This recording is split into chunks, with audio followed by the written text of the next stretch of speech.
एसबीआयच्या stadium शाखेबाहेर नागरिकांचा अभूतपूर्व ओघ. नेमकं कारण काय? परभणी प्रतिनिधी. शहरातील जिल्हा क्रीडा संकुल परिसरातील स्टेट बँक ऑफ इंडियाच्या एसबीआय स्टेडियम शाखेसमोर आज अचानक नागरिकांची मोठी गर्दी पाहायला मिळाली. एरवी आपल्या नियमित कामकाजात व्यस्त असणाऱ्या या बँकेच्या परिसरात आज काहीतरी विशेष घडत असल्याची चर्चा सर्वत्र सुरू होती. ही गर्दी पाहून येणाऱ्या जाणाऱ्या प्रवाशांमध्येही मोठी उत्सुकता निर्माण झाली होती. बँकेबाहेर लागल्या लांबच लांब रांगा. बँकेच्या मुख्य प्रवेशद्वारापासून ते रस्त्यापर्यंत नागरिकांनी शिस्तबद्ध पद्धतीने रांगा लावल्या होत्या.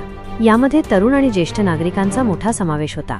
विशेष म्हणजे आज बँकेत इतर कोणत्याही आर्थिक व्यवहारांपेक्षा एका विशिष्ट सुविधेसाठी नागरिक ताटकळत उभे असल्याचे दिसून येत होते. आज बँकेत नेमके काय चालले आहे यावरून परिसरात विविध तर्कवितर्क लढवले जात होते. बँकेच्या वतीने सुरक्षेची पुरेशी खबरदारी घेण्यात आली होती. कर्मचारी देखील ग्राहकांना टप्प्याटप्प्याने आत सोडत होते. ही गर्दी पाहून अनेकांना वाटले की कदाचित एखादी नवीन सरकारी योजना किंवा अनुदानाचे वाटप सुरू झाले असावे. मात्र खरी परिस्थिती काही वेगळीच होती.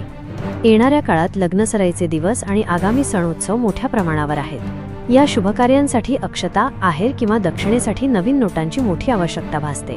हीच गरज ओळखून एसबीआयच्या स्टेडियम शाखेत आज नव्या कोऱ्या नोटांचे फ्रेश करन्सी नोट्स विशेष वाटप सुरू करण्यात आले होते. बँकेकडे 10, 20, 50 आणि 100 रुपयांच्या करकरीत नव्या नोटांची पाकिटे उपलब्ध झाल्याची माहिती वाऱ्यासारखी पसरली. बाजारात या नोटा सहज उपलब्ध होत नसल्याने बँकेने सुरू केलेल्या या सुविधेचा लाभ घेण्यासाठी परभणीकरांनीही मोठी गर्दी केली होती. कोऱ्या नोटांची ही पाकिटे मिळवण्यासाठी नागरिक मोठ्या संयमाने आपल्या क्रमांकाची वाट पाहत उभे असल्याचे चित्र दिवसभर पाहायला मिळाले.